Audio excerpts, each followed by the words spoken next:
고들이 서서 내가 짐작하던 것 같은 악항의 혐의는 하나도 제시하지 아니하고 오직 자기들의 종교와 또는 예수라 하는 이가 죽은 것을 살아 있다고 바울이 주장하는 그 일에 관한 문제로 고발하는 것뿐이냐. 내가 이 일에 대하여 어떻게 심리하는지 몰라서 바울에게 묻되 예루살렘에 올라가서 이 일의 신문을 받으려냐 한즉 바울은 형제의 판결을 받도록 자기를 지켜주기를 호소하므로 내가 그를 가이사에게 보내기까지 지켜두라 명하였노라 하니 아그리빠가 베스도에게 이르되 나도 이 사람의 말을 듣고자 하노라. 베스도가 이르되 내일 들으시리라 하더라. 아멘. 할렐루야.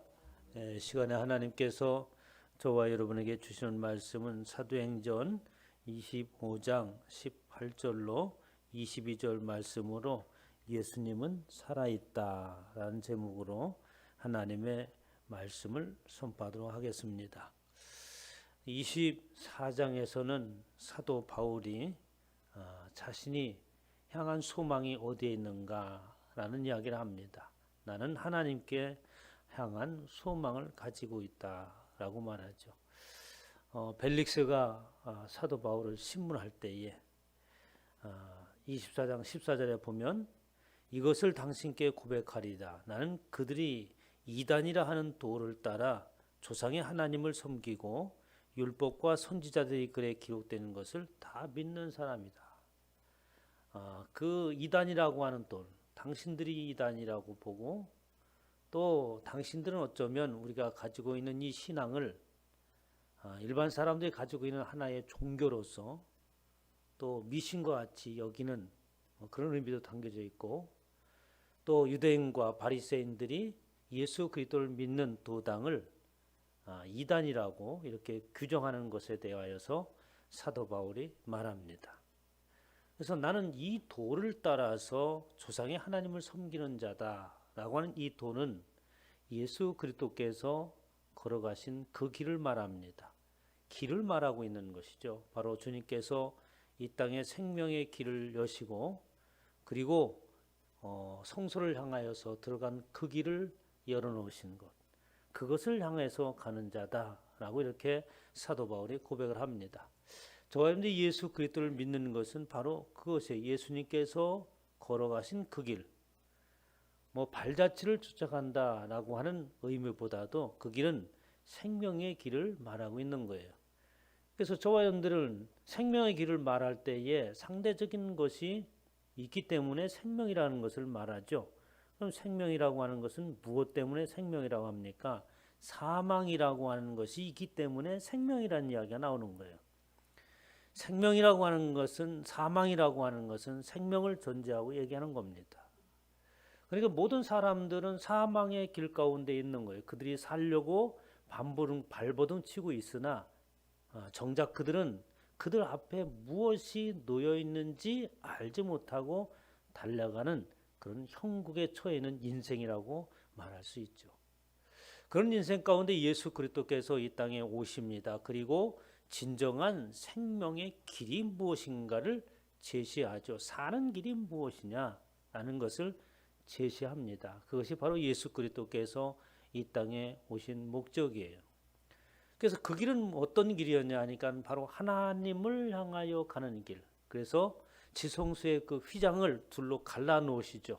가로막혔던 그 모든 것들을 예수 그리스도의 십자가를 통하여서 갈라놓으시고 누구나 다 그 예수 그리스도를 믿음을 통하여서 그 지성소 하나님이 임재하시는 곳을 향하여 나갈 수가 있습니다. 이렇게 사도 바울이 걸어가는 길은 분명하죠. 바로 하나님께 향한 소망을 두고 가는 것이고 저와 여러분도 마찬가지로 그 소망을 두고 가는 것입니다. 24장 15절에 보면 그들이 기다리는 바 하나님께 향한 소망에 관해서 설명합니다. 그러면 하나님께 향한 그 소망, 그것을 내가 가졌는데 곧 그것은 뭐냐면 의인과 악인의 부활이 있으리라 합니다. 우리 소망이라고 하는 것은 뜬구름 잡는 소망이 아닙니다. 하나님 앞에 서서 하나님의 공의의 심판이 있어서 저울의 모든 삶을 하나님 앞에 내려놓았을 때에 마치 저울에 달듯이 하나님 앞에 서서 판결을 받는 거죠. 아무런 판결도 없고 그냥 하나님 앞에 간다고 한다면 무슨 의미가 있겠어요? 이 땅에서 살아가는데 왜 예수 그리스도께서 걸어가신 그 길을 나로 걸어가야 되는가? 예수 그리스도께서 걸어가신 그 길은 결코 평범한 길이 아니었죠. 바로 목숨을 걸고 가는 길이었고 끝내는 자신의 목숨을 던지는 그 길이었습니다. 그런데 저와 여러분들의 삶도 역시 마찬가지죠. 그 길을 걸어간다고 하는 것은 환난과 핍박이 예비되어져 있는 그것을 향하여서 나가는 것입니다. 그렇다면 저와 여러분들이 이 땅 가운데서 왜 그런 환난과 핍박 속에서도 예수 그리스도를 믿고 그분이 걸어가신 그 길이요 하나님을 향해서 나아가는 것이 참다운 인생이라고 믿으면서 환난과 핍박을 견디면서 그 길을 갑니까? 분명한 하나님의 심판이 있기 때문에 그렇습니다. 그래서 그 악인과 의인이 부활하여서 그냥 죽으면 끝나는 것이 아니다. 부활하여서 반드시 하나님 앞에 설 때에 의인과 악인이 좌편과 우편으로 갈라지고 예비된 하나님의 판결에 의하여서 저와 여러분들은 하나님께서 예비하신 상급이 기다리는 줄 믿습니다. 이것이 우리가 하나님께 향한 소망이라고 말할 수 있죠. 이렇게 사도 바울이 이제 하나님께 향한 소망, 부활을 향해서 나갑니다. 이제 25장에 들어와서 이제 총독이 벨릭스에서 베스도로 바뀌어요. 그래서 이 바리새인과 유대인들이 사도 바울을 고발하잖아요. 그런데 본 시간 벌써 2년이라는 세월이 흘렀습니다. 어떻게 하면은 기회만 되면 이 사도 바울을 죽이려고 아주 틈만 나면 계획을 세우는 그 무리들의 송사가 계속해서 되고 있었던 거죠. 오늘 25장 1절 2절에 보면 베스도가 부임한 지 3일 후에 가이사랴에서 예루살렘으로 올라가니 대제사장들과 유대인 중 높은 사람들이 바울을 고소할세라고 하면서 대제사장과 유대인들 그리고 그들 가운데서 유력한 아주 그런 지방의 유지들이 이 사도 바울을 어떻게 하면 잡아 올가 말까라고 하면서 베스도가 부임한 그 틈을 타서 다시 사도 바울을 고발을 하게 됩니다. 왜 베스도가 부임한 틈을 타서 또 다시 잠잠해질 듯하다가 또 사도 바울을 부활했는가? 베스도가 유대 총독으로 오죠.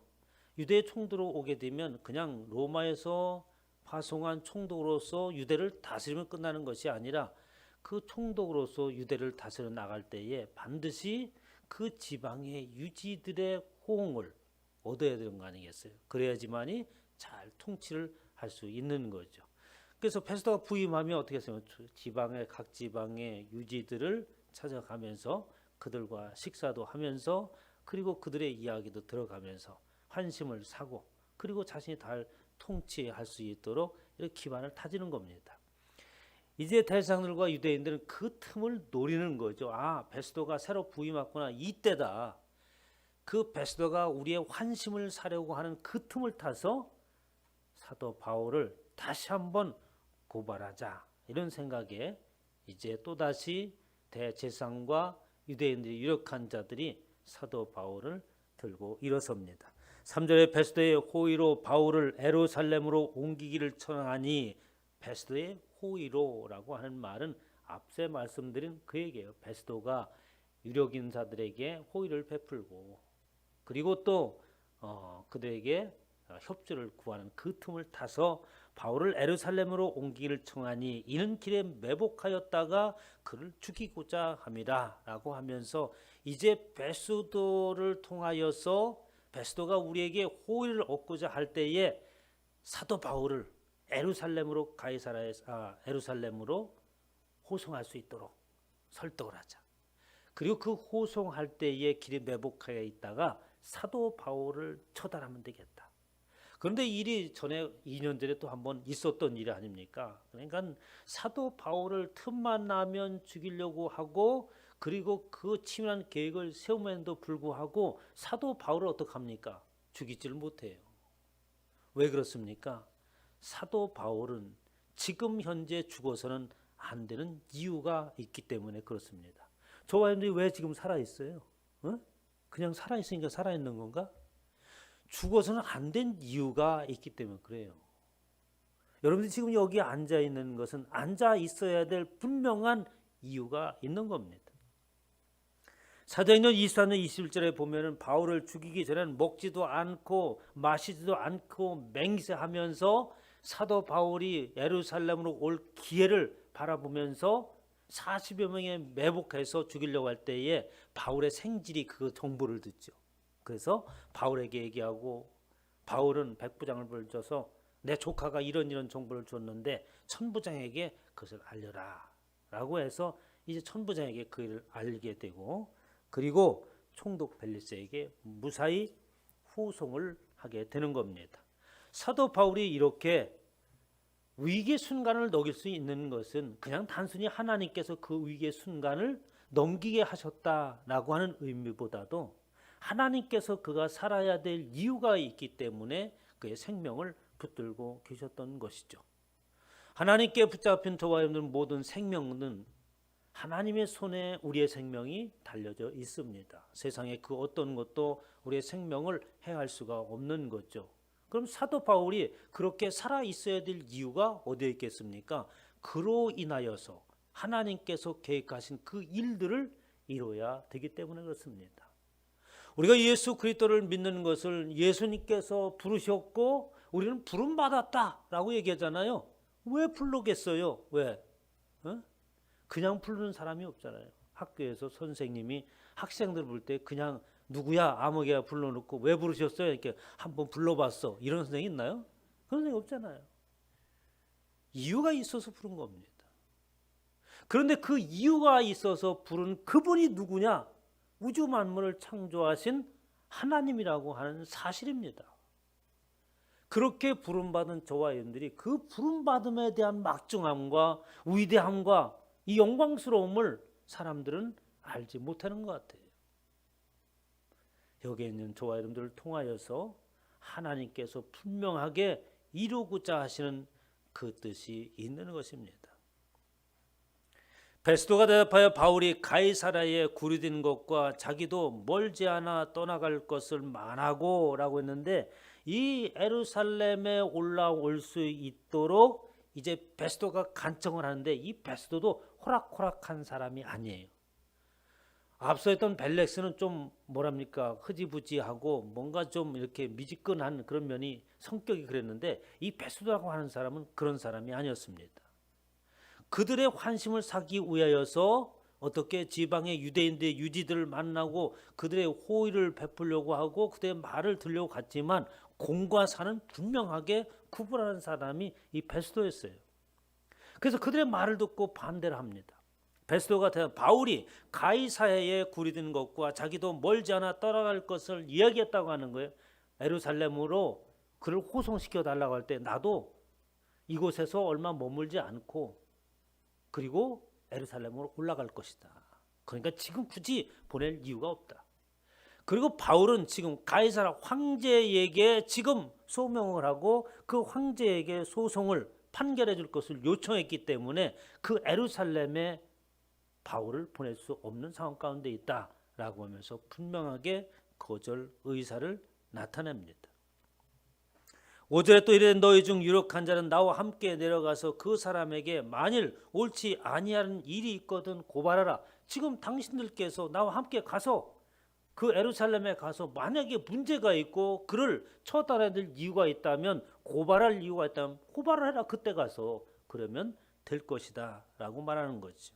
그러나 앞서 벨릭스에게도 사도 바울이 변명을 했던 것처럼 사도 바울을 올가맬 만한 이유가 전혀 없었습니다. 8절에 보면 바울이 변명하려되 유대인의 율법이나 성전이나 가이사에게나 내가 도무지 죄를 범하지 아니하였노라. 지금 저 대제사장과 유대인들이 나를 고발하고 있는데 그 고발하는 이유가 무언가라고 하는 것을 지금 사도 바울이 얘기해요. 뭐냐니까 유대인의 율법이나 성전. 종교적으로 말할 때에 내가 하나님을 법을 어기고 하나님을 모독하고 성전을 더럽히고 성전을 모독한 사람이라고 그렇게 나를 고발하고 있다. 그게 바로 유대인의 율법이나 성전이나 라고 하는 말이에요. 그리고 또 한 가지 중요한 것이 있는데 가이사에게라고 하는 것은 뭐냐면 가이사 황제에게 모반을 지금 일으키려고 하고 있다. 선동을 하여서 이스라엘 사람들을 선동하여서 반역을 꾀하고 있다고 하는 이야기를 하고 있는데 나는 율법이나 성전이나 하나님의 말씀을 거역하거나 또 성전을 모독하거나 하나님을 망령되이 하는 일을 범하지 아니하였고 가이사에게도 어떡합니까? 반역을 하게 하는 그런 일을 행하지 아니하였다라고 얘기합니다. 베스도가 유대인의 마음을 얻고자 하여 바울더러 묻되 네가 예루살렘에 올라가서 이 사건에 대하여 내 앞에서 신문을 받으려 하느냐? 그렇지만 베스도는 어떻습니까? 지금 그 앞에 놓이는 유대인들을 그대로 모르는 척 할 수는 없는 거죠. 그래서 어떡합니까? 유대인들이 듣고 당신들도 생각하고 있다고 하는 그런 의미로서 이 바울에게 베스도가 얘기합니다. 그러면 저들이 말하는 대로 네가 예루살렘에 올라가서 신문을 받겠느냐? 그러니까 유대인들의 말도 들어는 척하는 거죠. 그래서 유대인의 마음을 얻고자 바울더러 그렇게 말을 합니다. 바울이 내가 가이사의 재판자리 앞에 섰으니 마땅히 가서 신문을 받을 것이라 당신도 잘 아시는 바와 같이 내가 유대인들에게 불의한 일을 행한 일이 없다라고 말해서 나는 유대인들로 하여금 그 사내들인이나 유대 공회에 가서 재판받을 만한 이유가 전혀 없다. 그리고 저들이 나를 가이사의 법정에 세운 것은 반역을 꾀했다고 세웠으니 내가 그 가이사에 가서 분명하게 판결을 받겠다라고 말하죠. 만일 내가 불의를 행하면 무슨 죽을 죄를 지었으면 죽기를 사용하지 아니할 것이나 만일 사람들이 나를 고발하는 것이 다 사실이 아니면 아무도 나를 그들에게 내줄 수 없나이다. 내가 가이사께 상소하노라 한데 라고 하면서 굳이 사도 바울은 무엇을 얘기하고 있냐면 가이사 황제에게 가겠다는 거예요. 그럼 가이사 황제에 간다는 것은 어디로 가겠다고 하는 겁니까? 지금 예루살렘의 목적이 아니라 예루살렘도 분명히 가지만 그 예루살렘을 거쳐서 로마에까지 가야겠다. 사도 바울이 얘기하는 것은 지금 가이사를 얘기하고 있지만 로마를 향해서 있는 거예요. 왜 사도 바울은 로마에까지 가려고 하는가? 그런데 그 로마로 가는 그 길이라고 하는 것은 어떤 길이냐면 바로 순교의 길입니다. 그가 그곳에 가면 죽을 것을 이미 알고 있는 거죠. 19장에서부터도 그는 로마에 대한 희망을 버리지 않습니다. 후에 바울이 마게도냐와 아가야를 거쳐 예루살렘에 가기로 작정하이르되 내가 거기 갔다가 후에 로마도 보아야 하리라. 사도 바울의 희망은 로마까지 향하는 거예요. 사도 바울이 다메섹도에서 예수 그리스도를 만나고 하나님의 음성이 들려서 너를 이방을 위한 사도로 하나님께서 쓰시겠다고 말씀하신 그 말씀이 어떻게 그의 삶을 지금 어떻게 하면 이끌어가고 있는 것입니다. 예수 그리스도를 믿는다고 하는 것은 뭐냐면 내가 스스로 인생길을 걸어가는 것이 아니라 하나님의 말씀에 의하여서 이끌림 받는 거예요. 그 예수 그리스도를 믿는 것입니다. 하나님께서 쓰시고자 하는 그것이 나의 삶의 전부가 되어지는 거예요. 그래서 하나님께서 나를 이방인의 사도로 쓰시겠다고 했다. 그렇다고 한다면 전 세계를 향하여서 복음을 전할 수 있는 그 로마를 반드시 내가 가야 된다. 그 뒤에 일어날 상황들은 어떻습니까? 내가 생각할 이유가 없는 것이죠. 우리 인생의 앞길에서 무슨 일이 벌어질 것인가, 어떠한 상황이 전개될 것인가 라고 하는 것은 저와 여러분의 사명 앞에 그것은 볼 이유가 없는 거예요. 제가 만약에 목사가 된다고 할 때에 교회를 개척하면 성도들도 없이 몇 년 동안 지낼 테고 수입도 없고 자녀들은 학교에 보낼 테고 어디 가서 먹을 걸 하고 어떻게 견뎌나 이런 생각했으면 제가 이 목사가 됐겠습니까? 응? 동생들이 그러라고. 아니 형 도대체 이해가 안 가네. 왜 뭐? 아니 이제 살만하니까 뭔 목사가 되겠다고 그러냐고. 도대체가 이해를 못 하겠다는 거야. 예수 그리스도를 안 믿는 그들도 목사의 길을 걸어가고 교회를 개척해서 한다는 것은 지금 뻔히 보고 있는 거예요. 얼마나 저들이 비참하게 사는가. 저들 눈앞에는 그렇게 보이는 거예요. 아니 왜 도대체 이해가 할 수 없다는 거지. 제가 만약에 그것을 앞에 일이 어떤 일이 벌어질 건가에서는 생각했다면 이 길을 걸어갈 수 없는 거죠. 그렇다고 해서 우리가 그렇게 비참한 길을 걸어가고 있습니까?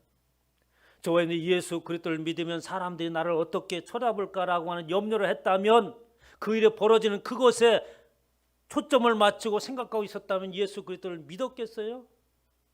여러분 이어령이라고 하는 선생을 잘 아시죠? 돌아가신 지 한 달 됐나요? 우리나라의 스승이라고 얘기해요. 모든 사람들의 스승이다. 초대 문화부 장관을 하신 분, 철학자고 또 12년 전인가 예수 그리스도를 영접해서 하나님을 만난 그 사람. 아주 그 사람이 이제 그 뭡니까 이 대담한 그 녹취한 것들을 계속 듣는 너무 훌륭한 분이더라고. 그분이 한 얘기 이런 얘기가 있습니다. 내가 예수 그리스도를 믿는다고 하니까 사람들이 빗발치게 전화하면서 아니 그렇게 지성을 갖춘 사람이 어떻게 그 허무맹랑한 그것을 믿느냐는 거예요. 세상 사람들에게. 도대체가 이성적으로 생각해도 허무맹랑한 소리 아니냐. 어떻게 바다가 갈라지고 죽은 자가 사라지고 도대체 어떻게 그것을 그 냉철한 머리를 가지고 이성을 가지고 철학을 하는 당신이 이 세대에 이 나라의 가장 최고의 지성이라고 하는 사람이 이 허무맹랑한 이야기를 믿는다고 하니까 사람들이 다 날린 거예요. 핍박이 오는 겁니다. 그가 말한 게 있어요. 내가 냉철한 지성을 가지고 연구하고 질문을 던지고 계속해서 철학적인 사고를 하는데 그 끝에 가니까 결국 답은 뭐냐니까 내가 알 수 있는 것이 없다는 거예요. 인간의 한계, 사람이 무언가. 그제서야 자신 앞에 놓이는 현실을 극복할 수 없는 자신을 발견하고 하나님을 만납니다. 딸을 통하여서. 그리고 사람이 변화되죠. 예수 그리스도를 믿는 것은 그런 거예요. 하나님의 말씀에 붙잡히고 그것에 의하여서 인도함을 받는 것이 바로 예수 그리스도를 믿는다고 하는 것입니다. 사도행전 23년 11절에 그날 밤 주께서 바울 곁에 서서 이르되 담대하라. 하나님께서 아시는 거죠. 사도 바울이 어떠한 길을 걸어갈 것인가라고 하는 것을 이미 하나님께서는 아시고 이미 사도 바울에게 예고를 해주셨어요. 예루살렘에 올라가면 그 시점부터 너는 묶임을 당할 것이고 고난과 환난과 핍박이 너 앞에 있으리라고 성령께서 이미 예고해 주셨습니다. 그런 것이 있을지라도 내가 그 길을 걸어가겠다. 사도 바울은 그렇게 작심을 하고 로마를 향해서 갑니다. 하나님께서 나타나셔서 말씀하시죠. 바울 곁에 서서. 바울에게 말씀하시다 이게 아니라 바울 곁에 서서. 여러분 곁에 서서 담대하다. 예루살렘에서 나의 일을 증언한 것 같이 로마에서도 증언하여야 하리라. 세계에서 하나님의 말씀을 복음을 증언하여야 하리라. 사도 바울이 그 말씀에 이끌려가는 겁니다. 이제 베스도 앞에서 이제 변명을 하게 되죠. 그런데 베스도가 유대인의 총독으로서 새해 부름하자 유대의 왕이 인사를 하러 옵니다.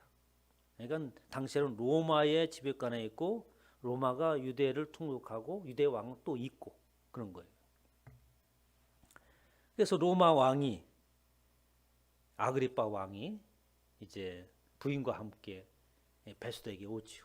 그때에 이제 참 내가 희한한 일을 봤다. 아마 당신도 그런 소문을 들었을지 모르겠다. 이 바울이라고 하는 이 사람이 있는데 그 유대인들이 지금 유력자들이 고발을 해가지고 골치 아픈 일이 생겼는데 내용은 이렇고 저렇게 해서 지금까지 한 얘기를 쭉 합니다. 근데 내가 보니까 도대체 이게 고발할 사건이 아니더라. 오늘 본 말씀 18절에 있는 말씀이에요. 18절 다 함께 있습니다. 시작.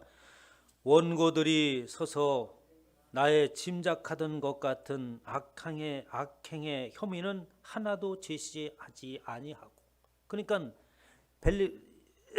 베스도가 이 바울을 유대인들이 고소를 할 때에 고발할 때 베스도는 그런 짐작을 했다는 거예요. 아, 지금 대제사장들과 그리고 명망 높은 그 유대인들의 지방의 관료들이 고발을 할 정도면 이게 큰 문제거리가 있거나 아주 도덕적으로 큰 문제를 일으킨 사건임에 틀림이 없을 것이다 라고 짐작을 했다는 거예요. 그렇지 않겠어요? 베스도가 처음에 총도로 보았는데 자기 앞에 고소를 하는데 시시한 걸로 고소를 할 수 있겠습니까? 그것도 유대의 지도자들, 왕과 대제사장은 거의 같은 권세를 가지고 있는 거예요. 그 대제사장과 유력자들이 모여서 고소를 해야 되니까 저 바울이라는 사람이 틀림없이 큰 일을 저지른 사람이었구나 라고 생각을 했다는 거예요. 그렇게 짐작하였던 것 같은 악행의 혐의는 하나도 제시하지 아니하고 이들이 엉뚱한 얘기를 하더라. 오직 자기들의 종교와 또는 예수를 하는 이가 죽은 것을 살아있다고 바울이 주장하는 그 일에 관한 문제로 고발하는 것뿐이다 라고 말합니다. 이때에 베스도가 하는 자기들의 종교라고 하는 말이에요. 세상 사람들이 말하는 그리스도라고 하는 이 신앙의 단체, 세상 사람들이 우리를 뭐라고 얘기합니까? 하나의 종교 단체라고 얘기하죠. 예수 그리스도를 믿는 종교 단체라고 얘기합니다. 오늘 본 데이시다이 모니아스, 이름도 발음하기도 어렵네. 그러니까 뭐 미신이라는 의미예요. 하나의 그냥 사람들이 좀 자신들이 인간이라는 게 불안전하니까, 미래가 불투명하니까 의지할 데 없어서 믿는 것이 종교고 신앙이다 이렇게 생각하는 거예요. 베스도 그렇게 생각해요. 저들이 가지고 있는 종교, 좋은 말로 종교, 미신, 그에 관한 문제더라 보니까. 도대체가 아니 왜 내 앞에 이러한 자기들이 믿는 그런 종교 그걸 가지고 와서 나한테 하는가. 그런데 그 하는 말 중에 이 사람이 하는 얘기 있습니다. 예수라는 이가 죽은 것을 살아있다고 바울이 주장하더라. 도대체.